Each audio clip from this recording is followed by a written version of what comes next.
Hello everyone. आज हम बात करने वाले हैं विलुप्त हो चुकी सरस्वती नदी के बारे में। महाभारत में मिले वर्णन के अनुसार सरस्वती नदी हरियाणा में यमुनानगर से थोड़ा ऊपर और शिवालिक पहाड़ियों से थोड़ा नीचे आदि बद्री नामक स्थान से निकलती थी। आज भी लोग इस स्थल को तीर्थ स्थल के रूप में मानते हैं और वहां जाते हैं, किंतु आज आदि बद्री नामक स्थान से बहने वाली नदी बहुत दूर तक नहीं जाती है। एक पतली धारा की तरह जगह जगह दिखाई देने वाली इस नदी को ही लोग सरस्वती नदी कह देते हैं। वैदिक और महाभारत कालीन वर्णन के अनुसार इस नदी के किनारे ब्रह्मावर्त था तथा कुरुक्षेत्र था, लेकिन आज जहाँ जलाशय है, जब नदी सूखती है तो वहाँ पानी गहरा होता है, वहाँ तालाब और झीलें रह जाती है।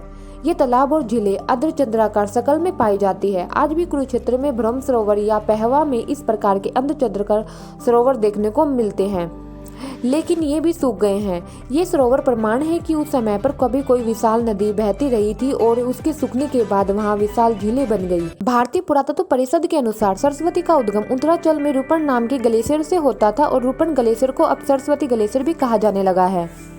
नेतवार में आकर यह ग्लेशियर जल में परिवर्तित हो जाता था और फिर जलधारा के रूप में आदि बद्री तक सरस्वती बहकर आती थी और आगे चली जाती थी।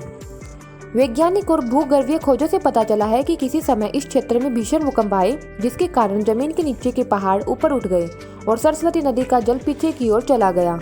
ऋग्वेद में सरस्वती नदी को नदीत्मा की उपाधि दी गई है।